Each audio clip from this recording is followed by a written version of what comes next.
energy, you get more done. What a concept! If you are desiring more energy and a healthier lifestyle, it's time to drink Life Change Tea. Our name hints to our success. So here's how to order. Call us, 928-308-0408. Again, that's 928-308-0408. Or you can log on to getthetea.com. That's getthetea.com. And remember, there's only $3 shipping on your complete order. Again, more energy, more success. That's getthetea.com. The Micro Effect. With all that this great land has given us, shouldn't we think about giving back just a little? She's right. I'm going to renounce my citizenship. Stay tuned to the Micro Effect Broadcasting Network.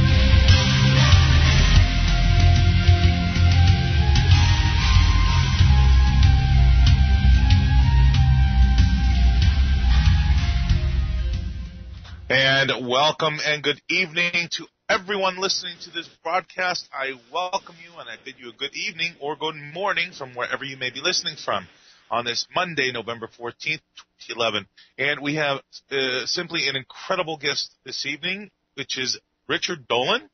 And he is the author of AD After Disclosure, The People's Guide to Life After Contact. He will be coming up with us in just a moment. Right now, stay tuned for Paul Landers, our news correspondent with the news. He'll be right up.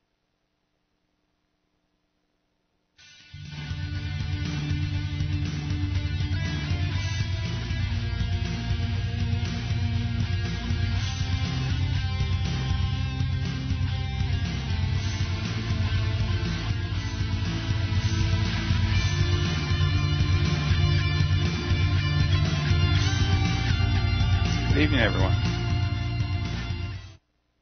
This is Paul Landers with the news tonight for the whole agenda, broadcasting to you live on the Micro Effect Network. Robert Wiedemeyer's book, Aftershock, Protect Yourself and Profit in the Next Global Financial Meltdown Quickly, is becoming the survival guide for the 21st century.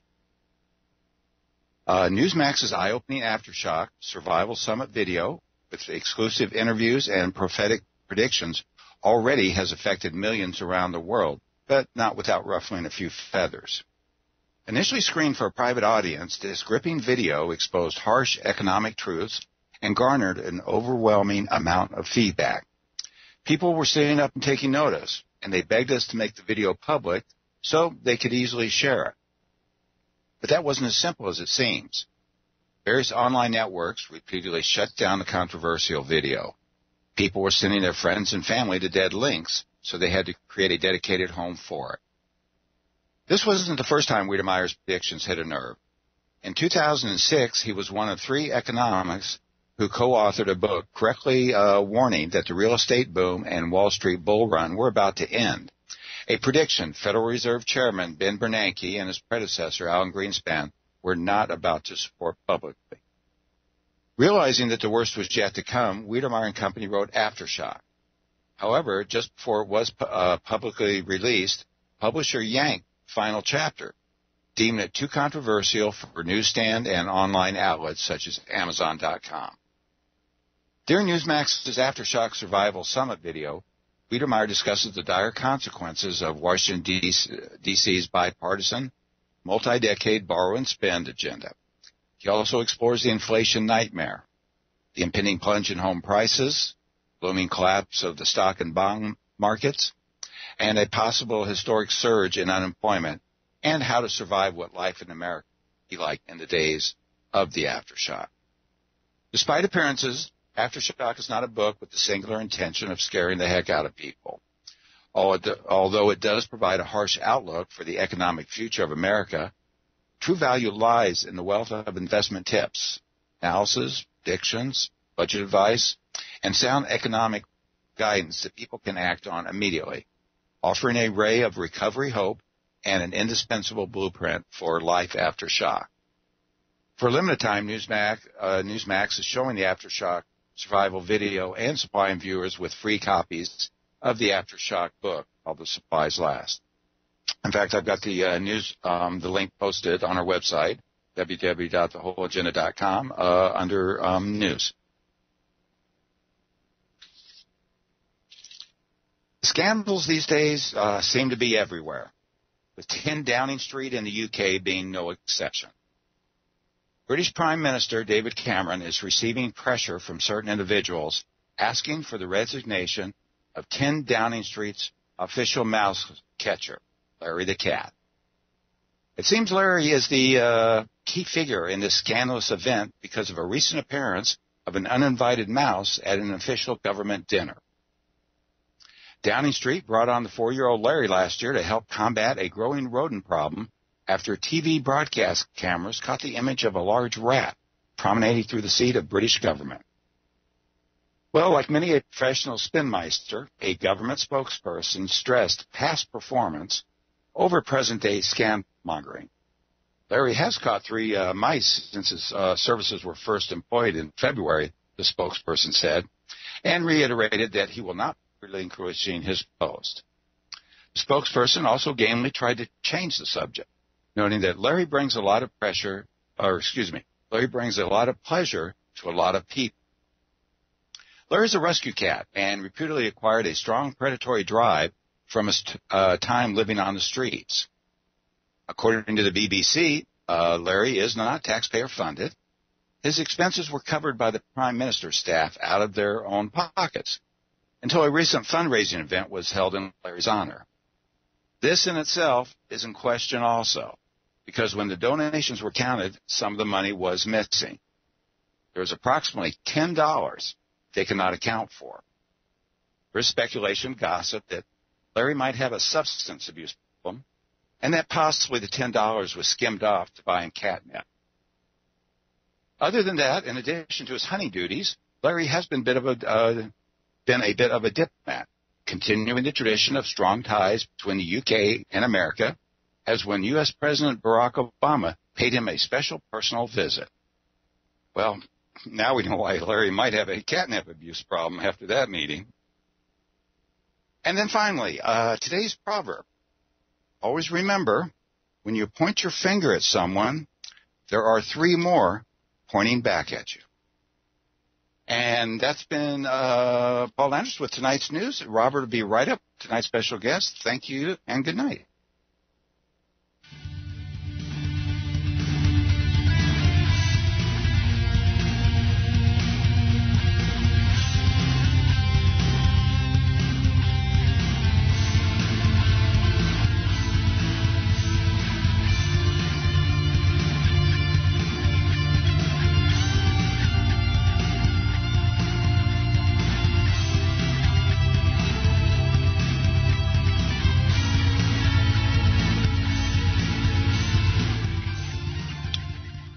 And welcome back, everyone. This is the Whole Agenda Radio Show. I'm your host, and this evening we have Richard Dolan. He is the author of 2 volumes of history, UFOs and the National Security State, as well as Analysis of the Future, AD, After Disclosure, The People's Guide to Life After Contact.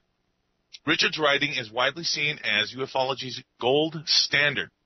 His seminal history, UFOs and the National Security State, has inspired such statements as the best history ever written about UFOs by best-selling author Whitley Strieber and Masterful and Important by Dr. Edgar Mitchell of Apollo 14.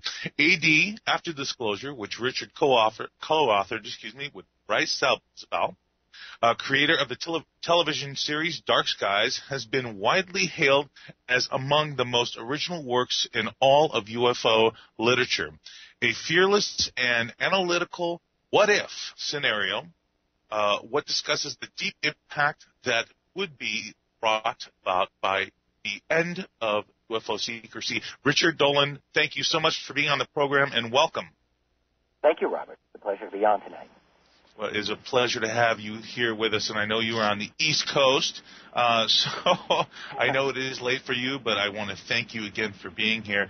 And Richard, very first off here, what got you into the UFO and the the whole phenomenon of the UFO disclosure facts? Well, it was, I don't know if anyone grows up thinking that they're going to research UFOs. I didn't.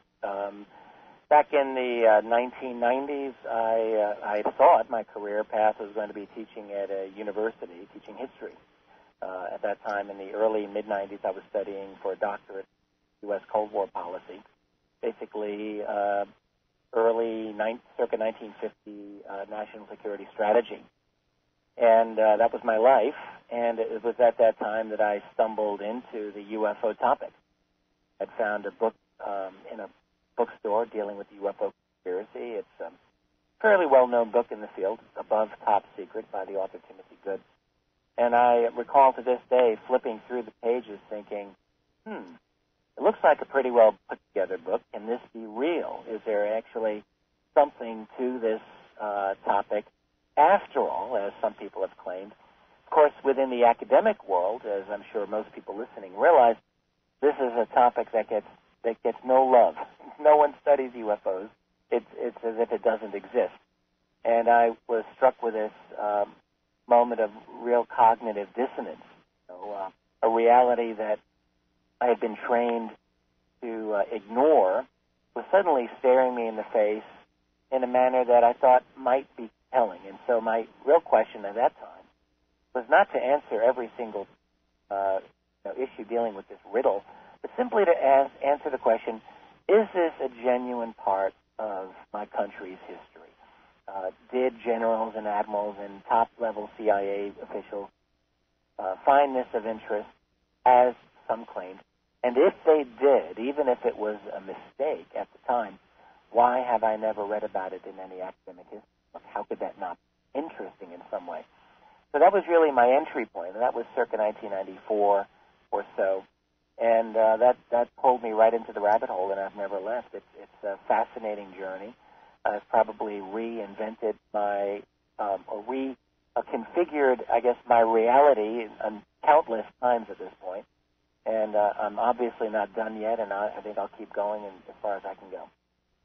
And I personally thank people like yourselves who have put the effort forth to bring this subject to light, because it has been in the dark for such a long time. My personal feelings on this, and I've stated on the shows many times, everything that people like yourselves and many other researchers have dwelled deep into this subject, I find it to be very credible and true, or else none of this would ever be possible or come to light. Richard, your first book, UFOs and the National Security State, basically the book is about how it's been usurped by the U.S. government, and I would say all governments, and kept, in this top secret arena for such a long, long time. How do you think it's been possible for them to do this and keep it so quiet for such a long time? Great question. When I wrote that first book, it wasn't so much my intention to try to explain this structure of secrecy, and because it's a very difficult thing to understand. What was easier for me to do, and particularly in that first book, which I wrote it was over 10 years ago that I finished it, and that was a 500-page history of the first, say, 30 years of the Cold War, from the 40s to the early 70s.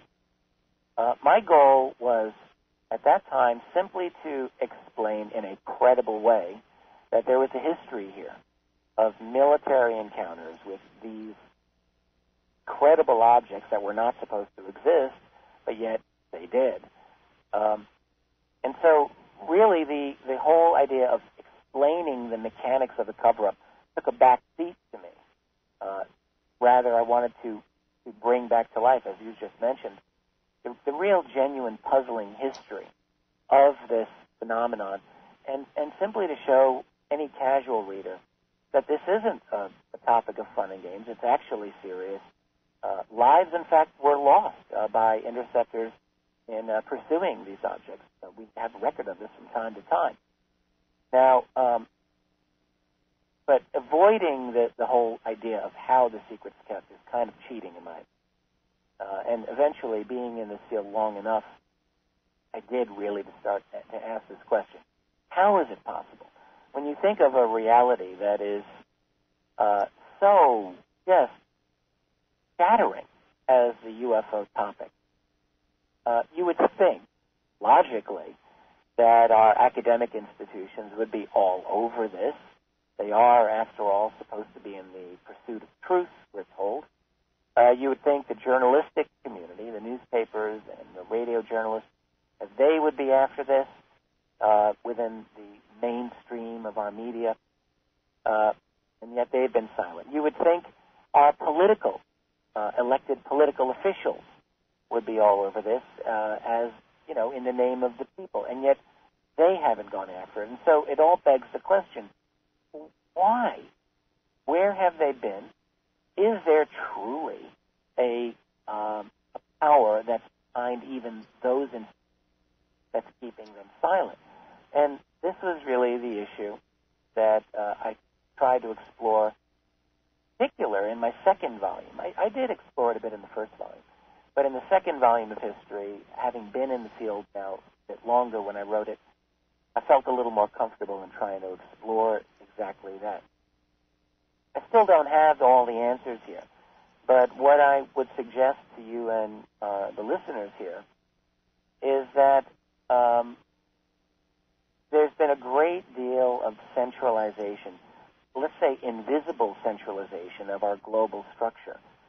I think we can sort of see it now more clearly in 2011. In particular, some of the folks with Occupy Wall Street have been pointing this out, that there's been a great deal of financial centralization going on in the world. When I was doing my analyses on this topic 10 years ago and even more, I have to tell you there was a lot less of it. But what I would say has been happening is there's been a long-standing collaboration between the major U.S. intelligence agencies, that is the CIA, foremost, with mainstream media. Know that this has been a lot of it's been quantified and documented, that there have been paid relationships, for instance, between the CIA and major U.S. journalists, hundreds of them over the years. There's been a long-standing relationship between CIA and the university, and not just CIA, but military intelligence and the military community. In fact, really, it's almost a revolving open door. Same thing with the government. In other words, it's not that the CIA controls every single thing that we're going to read in the course of our day. It's more like the case that there are choke points of information, and there are key nodes of power within the media structure. That when a story gets to be too big, or when it goes to when the major networks handle it, they know how to deal with it, because they really do. They honestly do have relationships with our national security community. They always have. So I think that's been a big part of how you can keep a secret in plain sight. Because honestly, everyone, you start talking to people. It's a very large majority that I've found of people who actually believe that, yeah, it does seem like there's a real UFO reality. They don't really have a problem believing it, and yet it doesn't. This is a topic that gets very little credence in our mainstream channels. Now, there's, it matters when you look at the types of media that we're talking about here. Over the last decade, the History Channel, for example, has given more and more time to UFO documentaries, many of which are pro-UFO in their orientation. And other of the cable channels have done likewise. But where you don't see any change whatsoever, is in what we would call really the true establishment media. That's the media that really counts. We're talking the major networks, NBC, ABC, CBS. To a certain extent, we have Fox in that. The PBS absolutely will never give credence to UFOs. And then, of course, the mainstream journalists. And all of these have very, very close relationships with U.S. intelligence. So that's how it happens. You can allow some little guy or little gal off in their little private Idaho, as it were, and I believe you guys are in Idaho. Is that right? Well, yeah, the station is located in Idaho, but I broadcast out of Phoenix. Well, Idaho, that's always been an expression I like, but, someone off in their own little private world there can fight the power. And really, what we've all discovered is that it doesn't necessarily matter a whole lot. After all, look at something as relatively mundane as assassination of John F. Kennedy, which took place now, almost 50 years ago.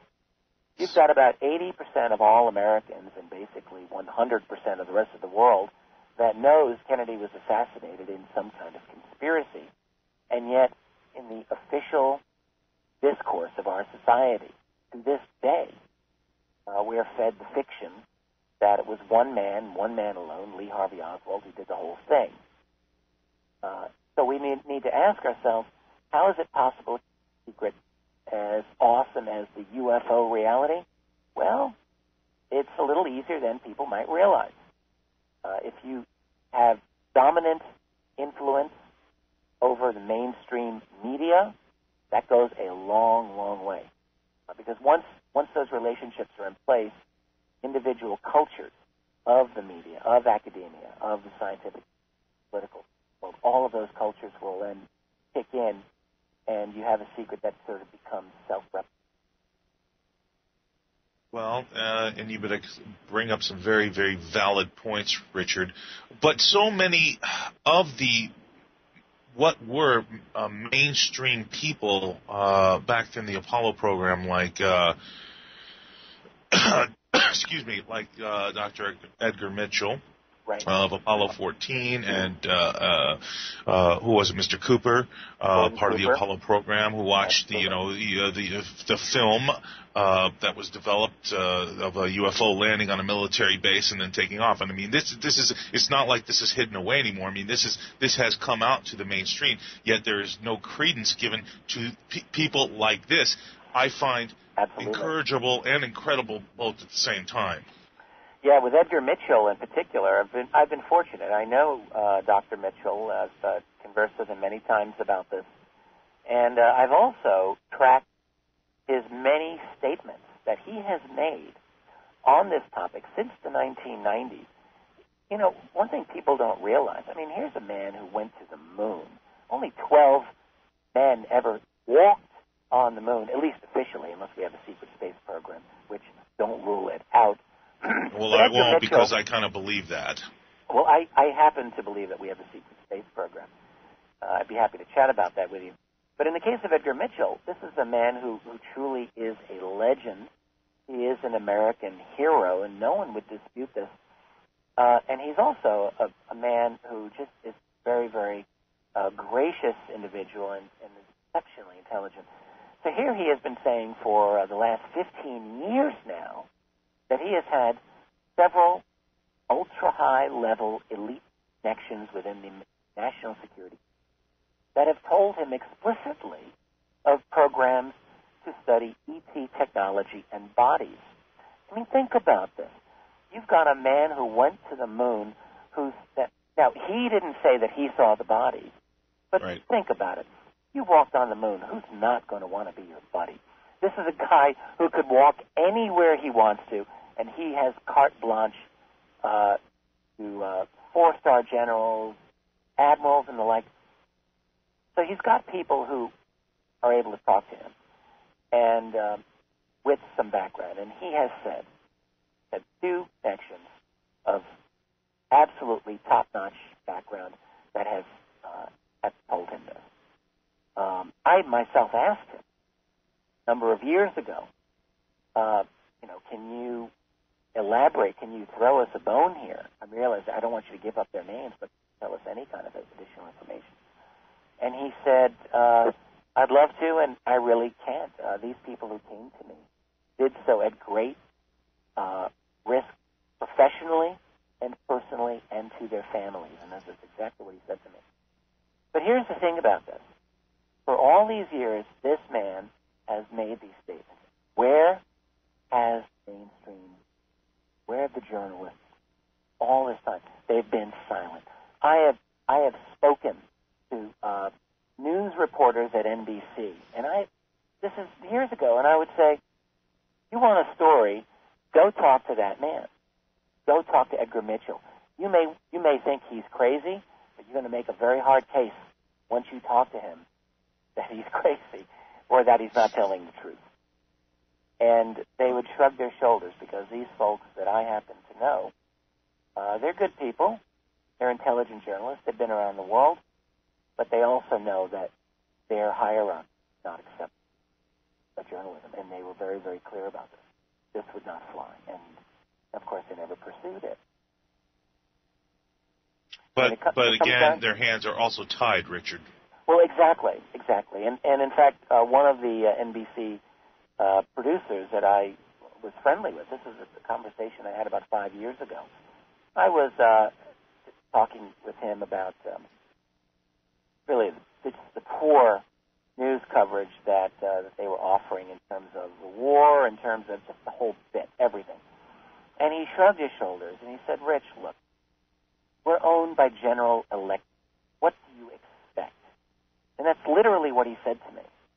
And it's a fact that GE, in 1985, I believe, or 86, bought NBC.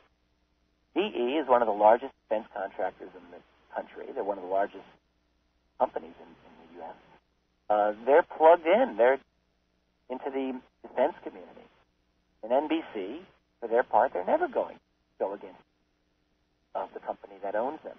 And this is true with all of the networks. They're all in bed, one way or another, with state, as I call it. NBC, CBS, ABC, Fox, all of them. And really the only perceived differences are not genuine differences. And that it goes for PBS. The differences only have to do with marketing. They market their product, their ideology and their culture to certain segments of the population. That's it. That's all they care. It's all about money. They don't care about ideas. They never did. They never will. All they're out to do is manage public opinion within a certain very restricted range, what is acceptable discourse. So you can be a Democrat, you can be a Republican, and really when you step back a few paces, you realize when you look at the big picture, not a whole lot of difference between the major platforms of those parties. Same players, different song. I completely understand, Richard. And we're coming up on a break here real quick. And, I'm sure you weren't shocked by hearing that statement by whoever this reporter was. I'm sure you've heard this before. Sure. The bottom line is that all this information that we are also aware of now really needs to come to the forefront, to the light, because I believe right now, Richard, we are at a precipice of unprecedented movements worldwide. And if disclosure is going to come, I believe now would be the time to do so. But everybody stick with us. This is the Whole Agenda Radio Show. I'm your host, Robert Pacino. You are listening to Richard Dolan, author of his latest book, AD After Disclosure. We'll be right back after this break. It's hard to imagine when things are going reasonably well just how quickly things can change. But what would it take? Economic collapse? Massive crop failure? Chemical or biological attack? So many situations could find you in the grocery looking to pick up food for your family only to find that the shelves are empty. There's nothing. Don't let that happen. Act today to make sure that if it ever comes to that, you and your family will be provided for. Visit freezedryguy.com to look at the wide variety of survival foods available. Freeze-dried foods from the Freeze Dry Guy store longer, rehydrate faster, are nutritionally superior to, and taste better than any other long-term storage food available. Visit freezedryguy.com or call toll-free 866-404-3663. freezedryguy.com. the quality of water your family is drinking? PerkyWater.com. Concerned about the price and quality of bottled water? PerkyWater.com. Concerned about natural and or man-made contaminants in your water? PerkyWater.com. It's PerkyWater.com. Or call 888-803-4438. That's 888-803-4438. Berkey, because the water you drink may not be as clean as you think. Now you can feel that squeaky clean sensation like none other with Vitamer toothpaste and mouthwash. Vitamer toothpaste and mouthwash is a unique natural formula not found in any other oral care products. With a gentle combination of zinc, folic acid, myrrh, and clove oil, Vitamer effectively whitens teeth, removes plaque, and freshens breath, and it does it naturally without any harmful chemicals. Visit us online at Vitamer.com. That's VITAMYR.com. Or call us today to place your order at 1-888-558-8482. That's 1-888-558-8482. Keep your teeth and gums healthy with Vitamer toothpaste and mouthwash. Vitamer, nature's answer to healthy teeth and gums. And remember, it's all completely natural. Available at participating health food stores nationwide.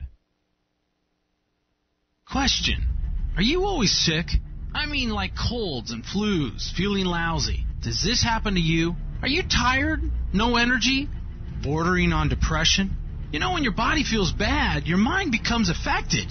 Do you want to change? I'm saying, do you have the desire to feel better? Life Change Tea to the rescue. Our customers have said since I've been on the tea, I haven't been sick. Wow! An all-natural product that fights sickness. If you're sick, you miss work. Is it really worth it? Try Life Change Tea today. Log on to getthetea.com. That's getthetea.com. Or you can call us at 928-308-0408. Let me say that again. 928-308-0408. Life Change Tea is a member of the Better Business Bureau. Lose those unwanted pounds, be healthy, and drink Life Change Tea. GetTheTea.com. Who had the spirit of Antichrist. They are of the world, therefore speak they of the world. And that's true. And the world heareth them because it recognizes its own language. But we are of God. He that knoweth God heareth us. These are the words of 20th century prophet A.W. Tozer. He is the author of over 40 books that you aren't likely to find at your local Christian bookseller. So where can you go to find such inspiration? Introducing Cornerstone Books, with the largest selection available of the writings of A.W. Tozer, Amy Carmichael, Richard Wurmbrand, and countless others. Cornerstone Books makes the truth available worldwide with the detail and personality of a local bookseller. Visit the website at www.cornerstone-unlimited.com for a complete inventory of its authors, as well as audio files and much, much more. That's www.cornerstone-unlimited.com. Or you can call toll-free at 888-239-9890. That's 888-239-9890. The Micro Effect Broadcasting Network. Check this. Right now. The Micro Effect.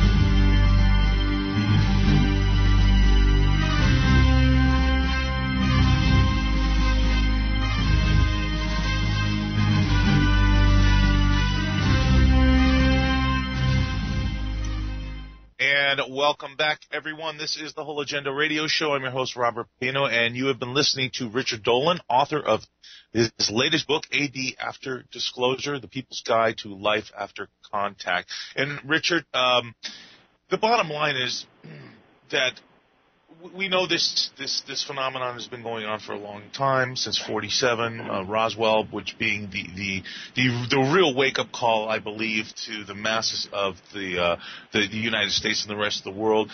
So many people have spoken out in regards to what really took place in Roswell, and then all the other incidents that followed afterwards. As this disclosure, I would say, is truly coming forward. And my personal take on this is that I don't need the government to tell me that, yes, this is real, because I personally know it's real. My opinion is my opinion.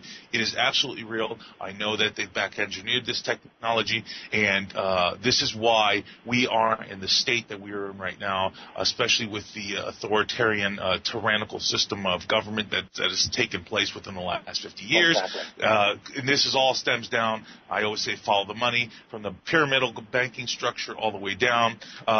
But Richard, we do have a call on the line. Do you feel like taking a phone call? Sure. Absolutely. Yeah. Looks like we have Roger from Kentucky. Roger, welcome to the program as always. Thanks for having me on. I have a couple of questions based on the UFOs and the national security state. I've heard a few references to some section of the federal code that makes it illegal to have voluntary interaction with an extraterrestrial, but I've never been able to find anything to that effect. Do you know if there is, in fact, some section in the federal code that prohibits voluntary association with extraterrestrials? Yeah, there actually is, and I wish I could pull it out of my brain with the title of it and everything. But it was just before the Apollo 11 astronauts departed for their mission. The question arose: what if they interact? At least this is what we're told. What if they interact with a microbial type of life form that would then come back to Earth, and they would not be necessarily secure for the rest of the population if they were to spread some kind of virulent microbe? That's the idea. So there is a law. I'm pretty sure it's still on the books that prohibits contact with a life form that is not of this world. The idea being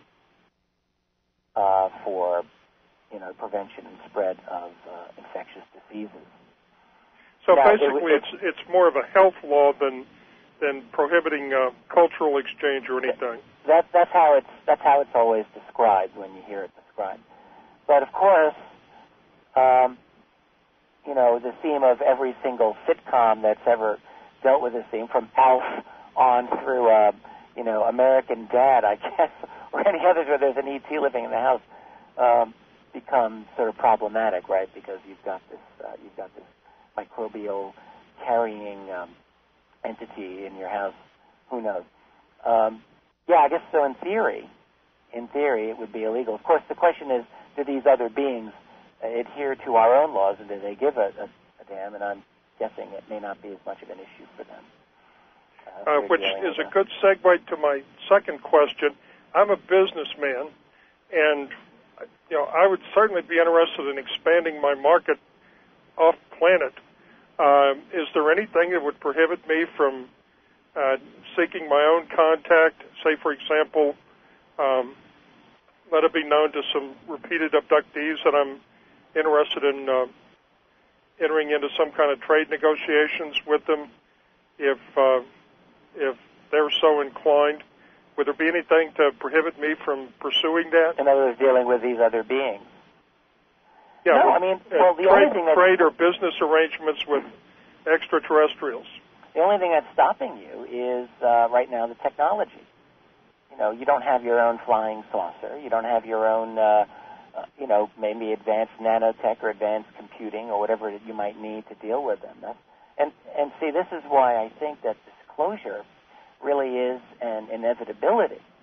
There are several factors in the equation of UFO secrecy. Factor number one are those individuals who have the secret themselves, the human elite, let's say. Factor number two are these other beings, what they are, where they are, their motives, all of that, whatever they are, they're part of this secrecy structure. After all, they haven't announced themselves publicly to the world in an open way. But then there's the third part of the equation, and that third part of the equation is you and me and the rest of the world, our society, which is transforming itself at an astonishing rate. All you have to do is get a little history lesson, look back about 100, 150 years at what human society looked like then, what it had looked like for thousands of years, which is basically horses pulling wooden carts, and we're now in a situation where we are, so connected, so hooked in, plugged into each other with computing that's going to be off the charts in another generation or so. Listen, there's no way that the secret's going to be kept. And in fact, we're already seeing the signs of it breaking down. You look at something like the WikiLeaks phenomenon. WikiLeaks didn't exist 10 years ago because it couldn't exist 10 years ago. There was no global technological infrastructure for it to exist. Now we've got it, and guess what? Leaks are coming out. Governments don't want them out. Doesn't matter. And if you prison Julian Assange, guess what? Someone else is going to spring up because the capabilities are there. And what this means, this is just one more leak in the dike of secrecy. Others are going to come up. New technologies are arising. We probably can't even imagine them at this point. Who could have imagined YouTube 5 years before it was invented? Who could have imagined truly the innovation and revolution of a smartphone a few years before they hit? New developments are coming. Count on it. And they're going to continue to transform our society, our politics, our ways of communicating with each other. This secret's coming down. And I think you said earlier in our talk that really sooner is better than later from the point of view of having like a safe and sane transition to this new way, and I completely agree with you. Unfortunately, I don't think that the secret keepers are doing anything other than plugging as many fingers into the holes of this pipe as they can, and the problem from their point of view is that we, the people, are the ocean. We're going to break that wall of secrecy down, whether they like it or not. When that's going to be, I don't have an exact prediction. I don't know if it's going to be next year or 5 years or 10 years from now, or maybe even as much as 20 years. I don't think it's going to be more than 20 years, and I think it will very likely be less.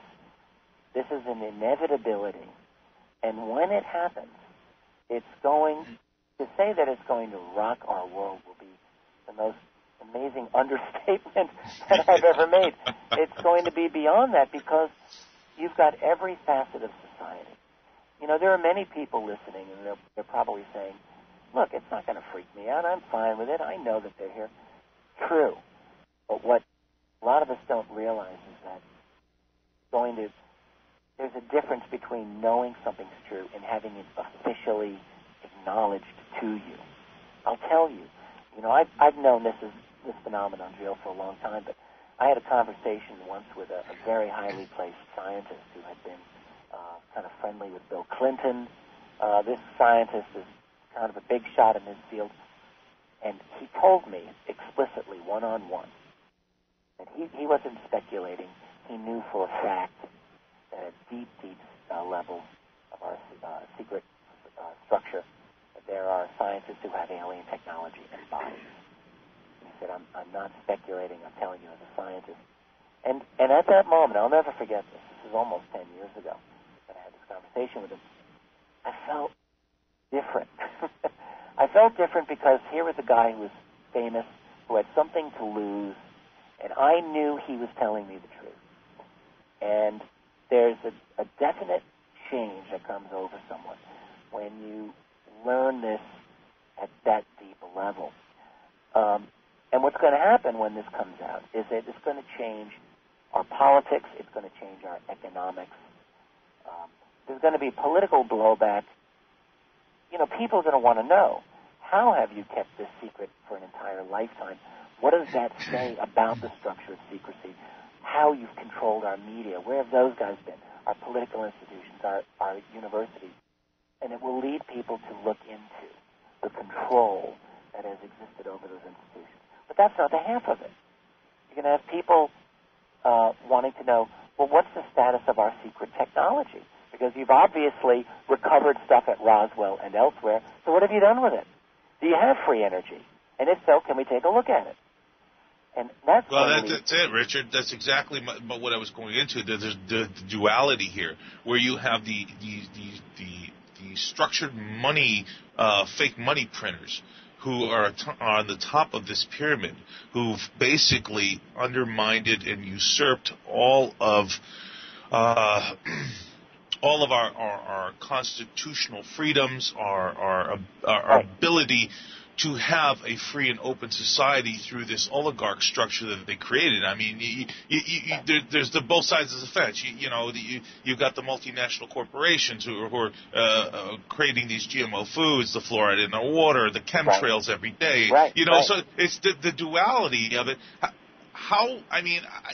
The only way I could see this happening, because they're not going to give it to us, we're going to have to pull teeth in order to get it. That's right. That they're never, ever going to give disclosure voluntarily. We are going to have to make it happen, because disclosure is a real threat to them. It doesn't necessarily mean that it's going to take them all down, but it's a real threat. It's a real threat. And the thing we have to all remember is that whenever it happens that this moment is forced, and it will only come when it's forced, when the whole world already really knows and it's out there, whether a major event has happened that everyone's recorded, or whether some leak comes out from WikiLeaks or some group like it that throws this out in front of us and it can't be denied, only then will there be disclosure. And when that happens, we got to remember that the CIA and all their buddies and allies are not just going to walk away from the table once this secret's out. They're not just going to say, oh, well, we might as well tell the people everything. Of course not. They've been managing this secret for upwards of 70 years. They're not just going to give it up. So there's going to be spin, and more spin, and control over the flow of information is going to be paramount for them. And so the battle for truth is going to begin, not end, at the moment of disclosure. This is something people really need to remember. I've talked to lots of utopians in the UFO field.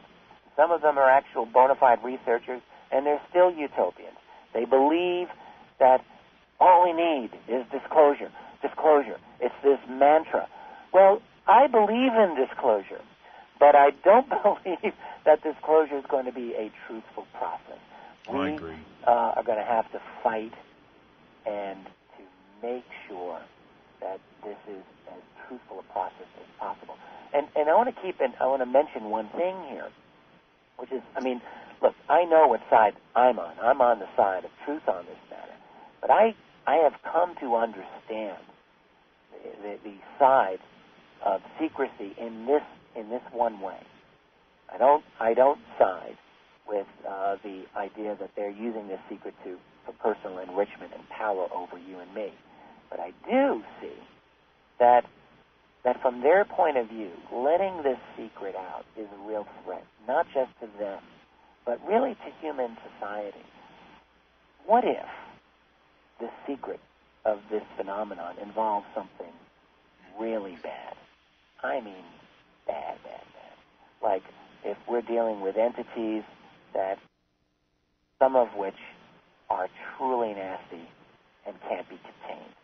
Is this possible? Yes, it's possible. And if it's the case, and they don't know how to contain this, and they, let's call them the Majestic Group, or sometimes I call them the Breakaway Civilization, these secret keepers, they can't contain it. We, the people, are going to be in for some very, very difficult times, and it could really screw with the psychology of humanity for a long time. So there's a possibility. And then the other possibility is technology. Everyone wants free energy. We all know the oil, the world of oil and petroleum, this is not something we can do forever. No matter how much oil is in the ground, whether one believes in peak oil theory or not, I happen to believe in peak oil theory, but that's almost irrelevant. Even if you had an infinite amount of this oil in the ground, how long can we really think we can just pump this stuff and pump it into the atmosphere and destroy, really, the foundation of the global ecosystem. How many more years? Maybe another 100 years? Oil is not our final answer. We all know this. However, moving beyond oil, this could be a problem. Now, the UFO phenomenon has got an answer here. We all know. Whatever these objects are using to zip around the Earth, it's not oil. Whether it's cold fusion or nuclear fusion or zero-point energy, who knows? It's not oil. And so there's an answer implicit to the oil conundrum that we are in. That's a great thing, but it's a problem. Because here's a what if. What if, and I don't know the answer to this, but what if the technology that can heat your home or air condition your home forever for free, let's say, can also be converted to make a weapon that can blow up a continent or an ocean? What if? What if it can't be contained or controlled? What if it can be weaponized by some of the humans on this planet who are still kind of nasty? And those people who may have this secret, maybe they realize it. I'm not telling you anything that I've been told. I don't know this for sure. Well, it's just postulation. I completely understand, and I agree with you, Richard. And so it would mean that from their point of view, even if they're trying to be responsible, and I believe some of these people in on the secret are trying to be responsible. I believe I've spoken to some of them, to be honest with you. They were not all evil people. Many of them are associated with the military. They're good folks. They have their job to do. And I think many of them are conflicted, if I were to take a guess about what they're doing. But certainly there's this idea that there are dangers from their point of view in letting the secret out. The problem that everyone's facing, whether you believe in the secrecy or not, I've come to feel that the secrecy, that the opinion is irrelevant. It doesn't matter what I think. It doesn't matter what they think. We as a society are moving in an inexorable way. This cannot be stopped. You can't stop a river from reaching the sea. It's going to reach the sea. See, and I agree with you 100%. When an idea's time has come, there is no standing army which can stand in its way or defeat it. Right. And this Let me idea ask a final question, kind of multi-part, but it addresses part of what you've just been talking about. Disclosure can happen a second way, kind of like salvation, one person at a time through, whatever contact and for whatever purpose they're doing it. More and more people are having direct experiences. Are you included in that? And do you have any idea what % of the population have now had direct interaction through abductions or excellent encounters? Point. Excellent question, sir, and an excellent point that you made. I commend you on that. Because what's happening is that more and more you're finding that there are many people, I've spoken to hundreds personally, people who have had encounters in one way or another, either with a dramatic sighting of the UFO or what appears to be an interaction with one of these beings that are involved in it. So the question is, how many? Have I? First of all, you asked if I did. I'm a UFO witness on 2 occasions, actually. Neither of my sightings, I would say, are particularly dramatic, but I would say both are legitimate. Both were very odd, very inexplicable. They were lights in the sky in both cases that were bizarre, honestly. And I feel in both cases they somehow got into my head, if you want to know the truth. In other words, I felt, in the first sighting, I was with my son who was then 3 years old, I felt compelled to look at this thing and not to look away because I thought, if I look away, I'll never see this thing again, which made no sense. This was an intensely bright light in the middle of a daytime sky with no clouds. And I thought, do not look away, do not look away. I had to look away because my poor little son was in hysterics over the fact that I had turned into this statue on the sidewalk looking at the thing. I looked at him for about 1 second. 1 second. I turned back, and sure enough, that thing was gone. And that was in 1999. I've never forgotten it. I had another sighting on another occasion, not as dramatic, but interesting. Point is, I've seen them on 2 occasions. Have I had anything more than that? I have no idea. You know, I've talked to people who say, oh, well, you must have been an abductee. And I say, well, maybe, don't know. Maybe one day I'll explore that. At this point, I don't know, and I'm not sure I want to know at this point. I've got my work to do. Well, in the conversation I had with you, Richard, it was the same thing. I disclosed my information to you. I told you what happened to me, and I said, well, whether, you know, if it happened, fine, it happened. The point of the matter is, I don't need to discover whether it happened or not. Right, exactly. I would like to go into the fact that, you know, why isn't it that they do not simply come and say, look, we're here.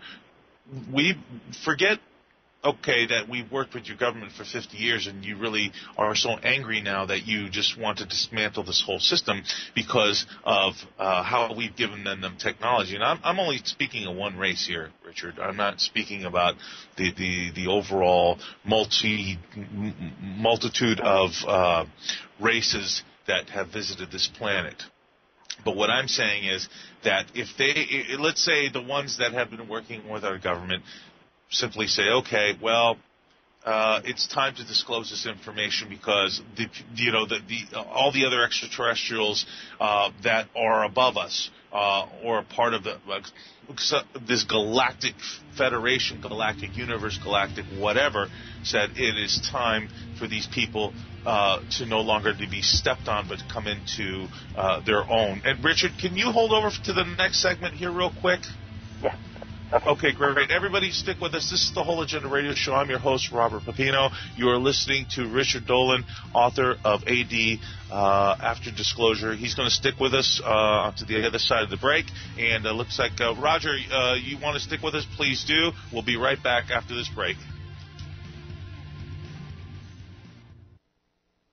Oh, fellow patriots, this is Big John Lipscomb.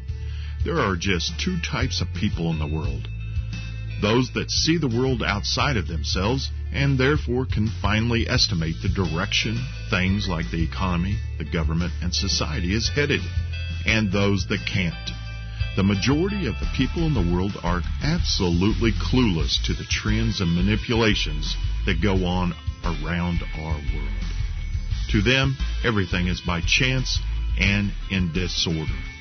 As a result of this ignorance, these people are always caught by surprise when governments fail, wars begin, and economies collapse.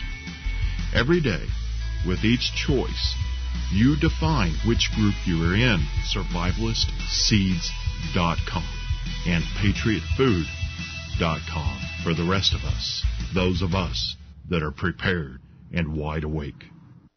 Now you can feel that squeaky clean sensation like none other with Vitamer toothpaste and mouthwash. Vitamer toothpaste and mouthwash is a unique natural formula not found in any other oral care products. With a gentle combination of zinc, folic acid, myrrh, and clove oil, Vitamer effectively whitens teeth, removes plaque, and freshens breath, and it does it naturally without any harmful chemicals. Visit us online at Vitamer.com. That's VITAMYR.com. Or call us today to place your order at 1-888-558-8482. That's 1-888-558-8482. Keep your teeth and gums healthy with Vitamer toothpaste and mouthwash. Vitamer, nature's answer to healthy teeth and gums. And remember, it's all completely natural. Available at participating health food stores nationwide. Regardless of the dollar price involved, 1 ounce of gold would purchase a good quality man's suit at the conclusion of the Revolutionary War, the Civil War, the presidency of Franklin Roosevelt, and today. You may not be in the market for a new suit, but you don't know what the future may bring. And gold is the one financial constant the world has ever known. It can always provide you with your basic needs. Whether you're looking for junk silver, old silver dollar rolls, gold bullion, or fractional tradable gold pieces, Kettle Moraine is your full-service representative with over 50 years of knowledge and personal experience. Visit FlyingEagleGold.com or call us at 623-327-1778 today for competitive prices on all your gold or silver needs. If you're looking for real financial insurance, advertisements. Call Kettle Moraine today at 623-327-1778. That's Kettle Moraine, 623-327-1778.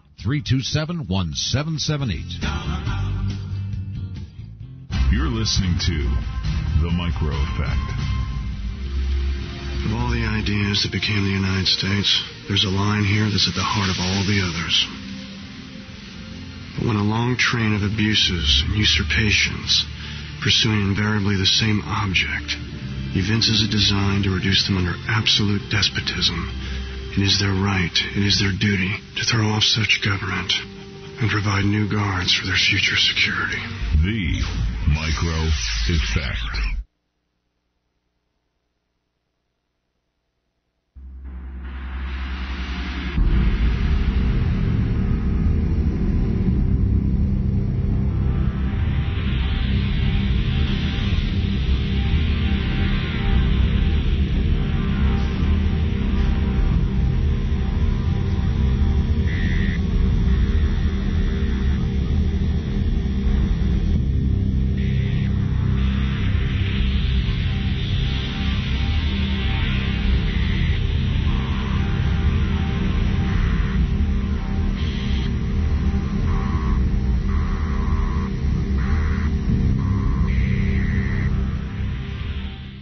And welcome back, everybody. This is the Whole Agenda Radio Show. I'm your host, Robert Pepino, and you have been listening to the incredible, Richard Dolan, author of UFOs and National Security State, and his latest book, AD, After Disclosure, The People's Guide to Life After Contact. And Richard, what we were getting into just before the break is the bottom line is, yes, disclosure's coming, it's inevitable. It really can't be stopped by this small faction of oligarchs who basically taken the entire planet under control through this fictitious fiat money printing paper system. I think people are now starting to wake up in masses and droves and realize that this whole thing has been a complete farce and a scam.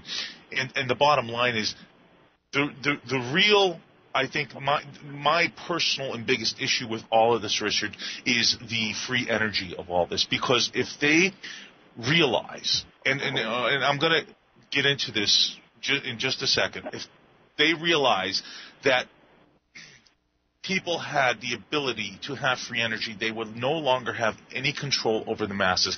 This is what they've structured their whole entire system on, is control over the entire population of the world through their paper monetary system, which is worthless. It's worth the paper it's printed on, which means it's absolutely worthless.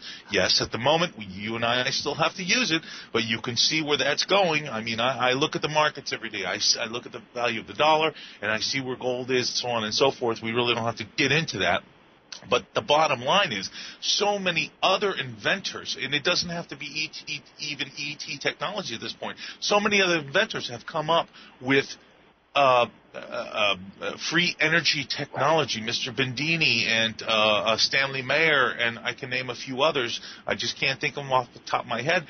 But what has always happened is, because of their tyrannical system, their control, this grip that they've put on our society, have suppressed them, killed them, bought them off, or locked them up.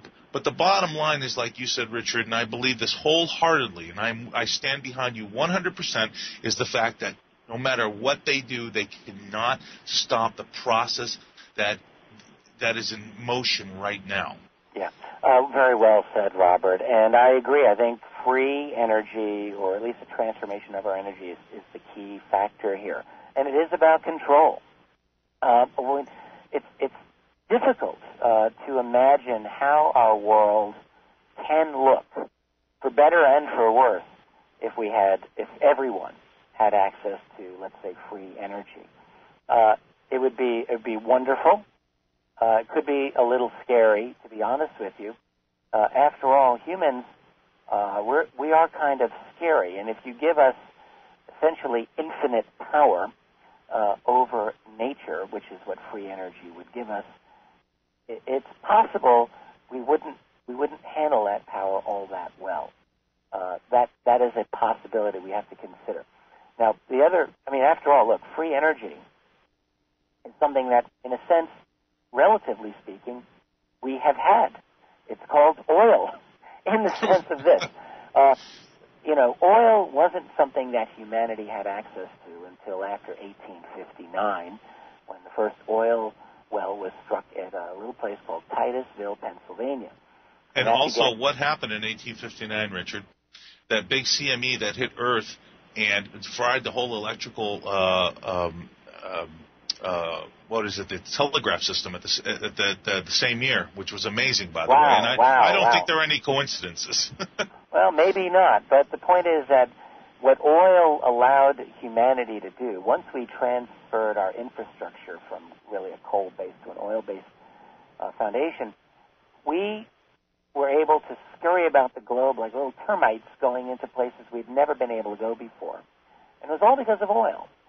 Oil allowed humanity to have a certain amount of freedom that we never before had. And what did we do with that freedom? Well, we really trashed the planet in record time. Now, part of that trashing had to do with the fact that oil pollutes, but not all of it has to do with the fact that oil pollutes. A lot of it just had to do with the fact that oil allowed us to create suburbs and to create shopping malls and to, do all the things that people like to do. So what would happen with free energy? Well, some of us would find ways, I guarantee you, of going off the planet and exploring. We would be able to, honestly. It's not all that difficult. Once you have free energy, the creation of oxygen, the creation of, molecular manipulation to give yourself water and all these things, that can all be done. The only limitations are energy. So with free energy, we can sort of expand. Free energy also allows us to do many good things, like environmental cleanup. It can go the other way. In other words, we have technologies on board right now that can allow us to remove toxins out of the soil, and the real limitation is energy to do it. So, in theory, there are many good things we can do. And from the point of view of control from those people at the top, I think your point is very well taken, which is that there are those individuals, hell, they don't need free energy for humanity. They've got everything they need. And what they don't want is the rest of the 7 billion people mucking things up for them.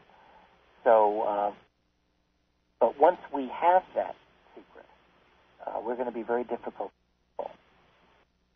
They're interested in controlling us. That's a bad thing for them. The only thing that I would hold out is the possibility that, the Rolling Stones saying, you can't always get what you want, but if you try sometimes, you find you get what you need. We get free energy.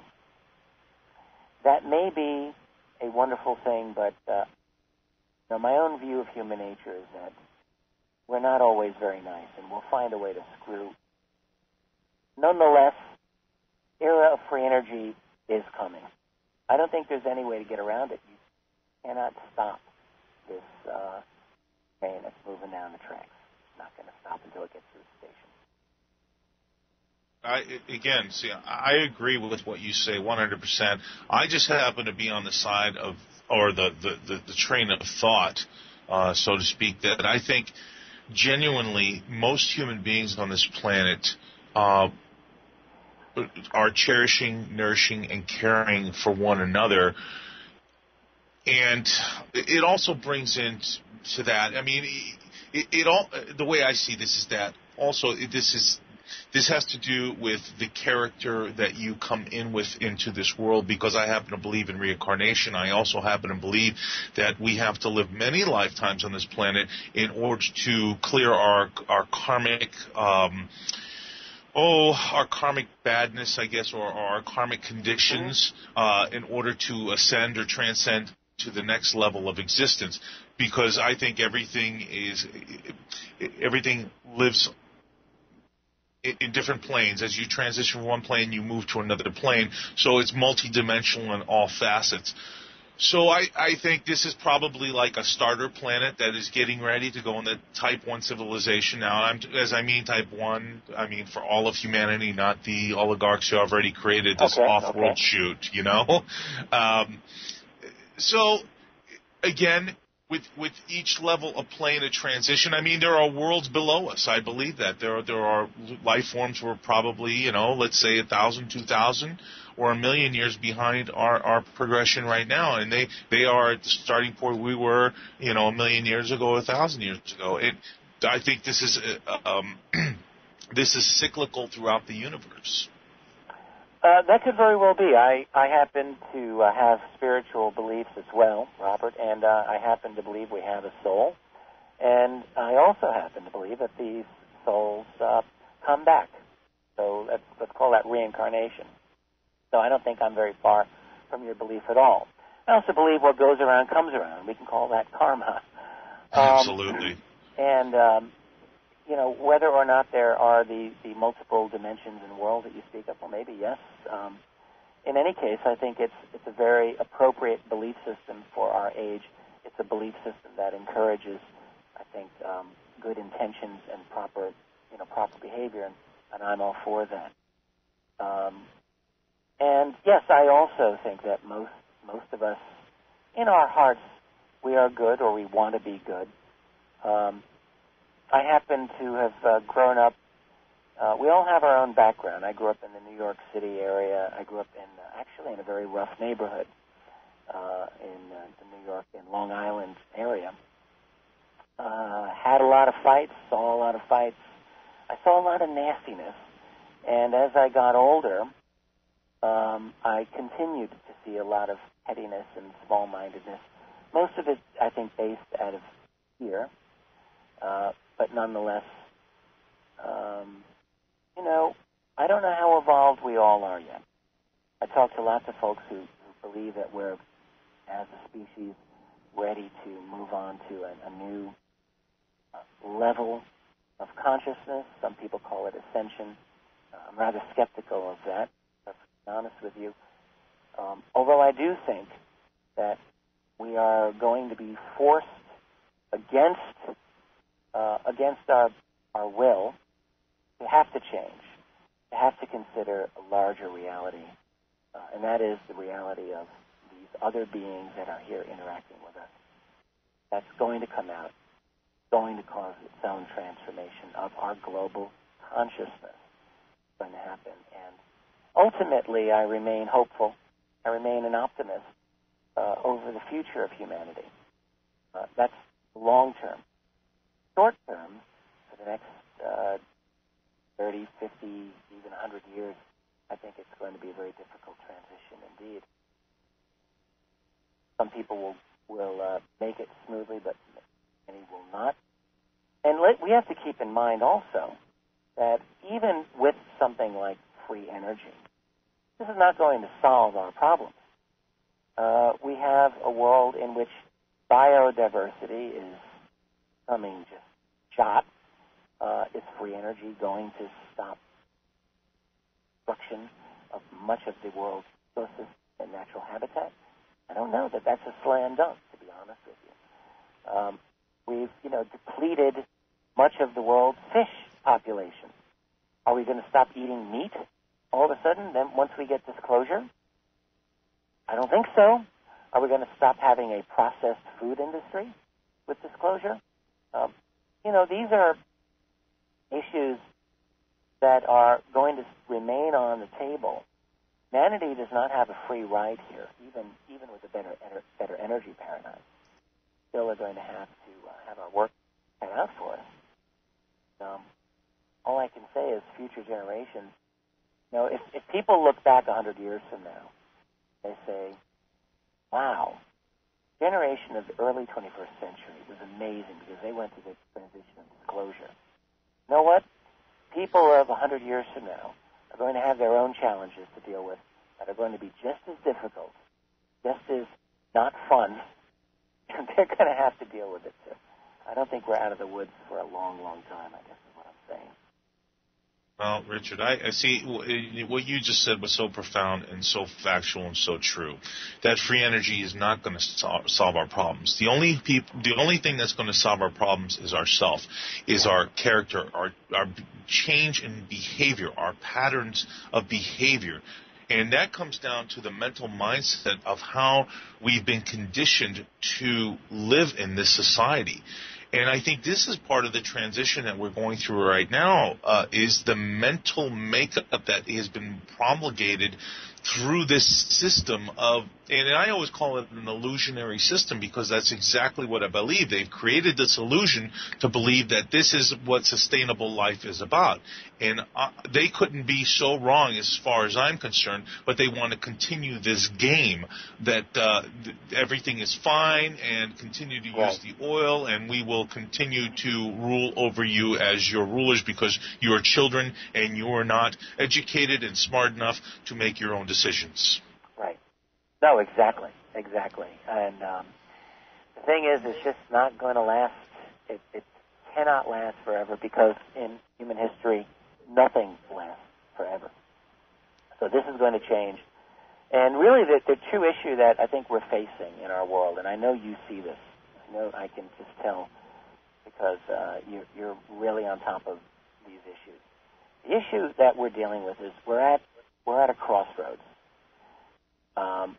We're at a transformation, and is that transformation going to look like freedom, something like freedom, or is it going to look something like fascism?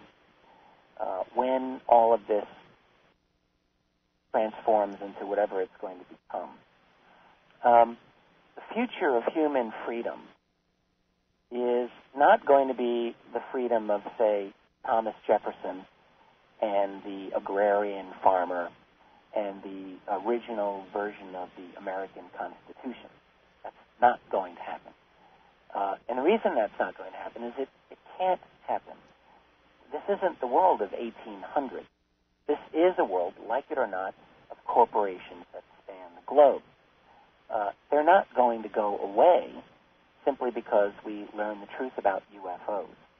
And they're not going to go away even though you've got a growing movement, which I support totally, called Occupy Wall Street, which is talking about the 1% and the 99%.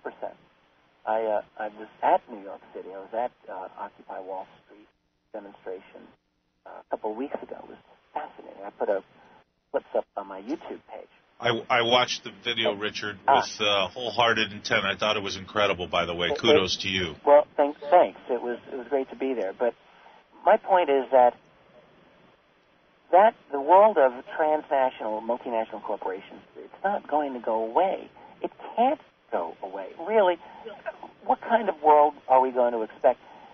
A world of technology, a world of communications is, as far as I can see, maybe this is a failure of my own imagination. I'm willing to acknowledge this. But I don't see the future of our communications with each other, of our eating of ourselves, happening without corporations. A corporation, in many ways, is a very logical structure for getting things done.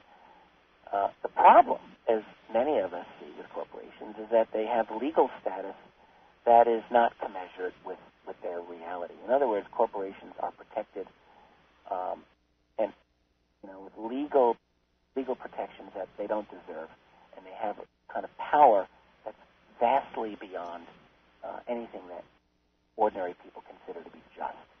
That has to change. But where am I going here with this? You got to remember, it's almost 12:30 in the morning here. I know, Richard. I totally understand. But, I completely understand. I just want to finish this thought, which is that disclosure is. We're still going to be in a world where there's going to be this kind of structure of power. And this is what I'm getting at with the future of freedom. Freedom has never been, and in any society, has never been absolute. And really, when you get right down to it, it shouldn't be absolute. I shouldn't be free to murder people at will. I shouldn't be free to rob something that belongs to you. So there's always been laws. The question is, in the future, once disclosure comes out, once people have their own series of political revolutions, which they're going to have, the question really comes down to, what's our world going to look like then? How much freedom will there be? Will there be national sovereignty the way that we conceive it now? Or will we feel that it's necessary to create a kind of global federal state. I actually broached this subject in AD After Disclosure with my friend Bryce Zabel when we looked at the future of what we called exopolitics, of us and them. And in the world of 50 years from now, will we decide and will we need a global collaboration in a way to deal with the challenge that's posed by these other beings, and also so that we can safely transition to new energy paradigms? And I think the answer to that is yes, we do need that, but that doesn't, it has to be a transition to fascism. The way that the New World Order is shaping up right now, it's sure as hell looking like fascism. But I think the real example we can look at here is that of the United States government itself, when this country was founded over 2 centuries ago. We have to remember that the first form of government that the independent United States had was a confederacy. Grew up what was called the Articles of Confederation, which basically meant that each of the states was kind of, almost, independent from each other. Not exactly. They did have their own currency, had their own tariff policy. They had almost their own foreign policy. They certainly had a lot of leeway from each other. The central government had no power to tax other than through submissions from each state. So it was a very decentralized system. And guess what? It could not work. It did not work for the very obvious reason that even then, people didn't realize just how unified as a nation they were. And when you have different tariff policies, that screws up the economy. You have different currencies. This wasn't going to happen. Plus, they were ripe for being picked off by the more powerful European nations anyway. So we created a federal system. The great compromise. A lot of revolutionaries did not favor a centralized federal government because they said, hey, I didn't just fight this war for independence to replace one king with another king. Screw that. So there was something, though, that allowed the anti-federalists. That something was the Bill of Rights, as well as certain guarantees for continued independence of the states in many ways. But primarily, it was the Bill of Rights. Guaranteed freedoms for all citizens. An important moment in the political history of humanity. Now, I would submit to you and your listeners that the world today, in 2011, is very much at a similar point to where young America was over 2 centuries. We have become, like it or not, a global. What happens in China matters here in this country. What happens here matters in Nigeria, and on and on and on. You don't like this idea, but too bad. It's been going on for 500 years, since Columbus set foot on the New World. Globalization has been happening. No way around that. So what we need to do is recognize it, an opinion here I'm giving you, come to terms with it, and make it happen the right way, a way that provides maximum freedom of all people on this planet of ours. And this is where disclosure comes into play. Disclosure is going to accelerate these political forces that are in play right now. It's going to force humanity. How are we going to collaborate with each other? It is my hope.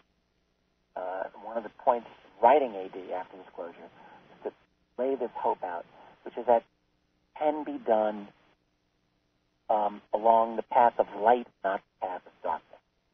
Can be done in a way that maximizes benefits all people. It doesn't have to be the way of a global police state. It might go that way. It doesn't have to. We wanted to show that there's another. as impractical as it might seem, as difficult and as much of a Hail Mary pass. No, 5 seconds in the game, your last chance. Maybe. But it's there. It's possible. It can be done in a way that is for the betterment of humanity, not for the, honestly, enslavement, mental and physical. I agree with you, Richard, 100%. Everything that you stated, I agree with you 100%. It's how we transition into this globalization. Because like you said, we've already been globalized. Look at the communication level that we are sitting at right now. Everything is at the touch of our finger in order to, if I want to talk to, like I'm talking to you right now, Richard, 10 years ago, this was not possible. Right, exactly. And where I'm amazed when I ask myself, where are we going to be in another even 10 years, 20 years? Can we even conceive of the kinds of communication that we will be able to have as a society in another 20 years? Honestly, my imagination just fails me at that point. Yeah, me too. I agree with you. Richard, I know you're exhausted. I know you're tired. I want to thank you so much for staying over this other segment. I know how late it is for you. So real quick, give out your information, where they can get your books, where they can find you, how they can get in contact with you, for anybody who wants to truly delve deeper into this subject of what we've been talking about this evening, which is extremely important. Thank you, Robert. And, I just want to say that when we met in person, I just thoroughly enjoyed meeting you and talking to you, and I have really enjoyed this conversation with you. It's really what it's been. You can call it an interview, but we've just had a great conversation. And same here, Richard. I feel a kinship to you because we are on the same page. I'm sure there's a lot of people who feel like we do. In our personal conversations, I've enjoyed thoroughly, and I really want to do this again with you. Yeah, absolutely, man. Well, I have a website. I have two websites. I have keyholepublishing.com. I have a little publishing company called Keyhole Publishing. That's got everything on me, on my bio, articles. I've written dozens of articles. The introductions of all of my books are on there. You can just read them. YouTube clips, links, and all of that. And I share a website with my very good friend and co-author, Bryce Zabel, and that's just called afterdisclosure.com. You can go to either of those. They all link to each other. Lots of great information on both of those sites. So Keyhole Publishing and After Disclosure, go check them out. And you can write to me through those websites. I've got a question. I'm not as good as I used to be about answering emails immediately, but I do try. Just this morning, I probably spent an hour going through some back emails and answering.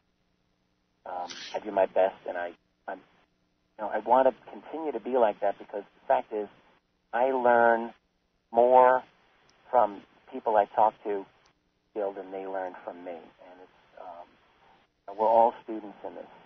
I agree. We all learn from each other.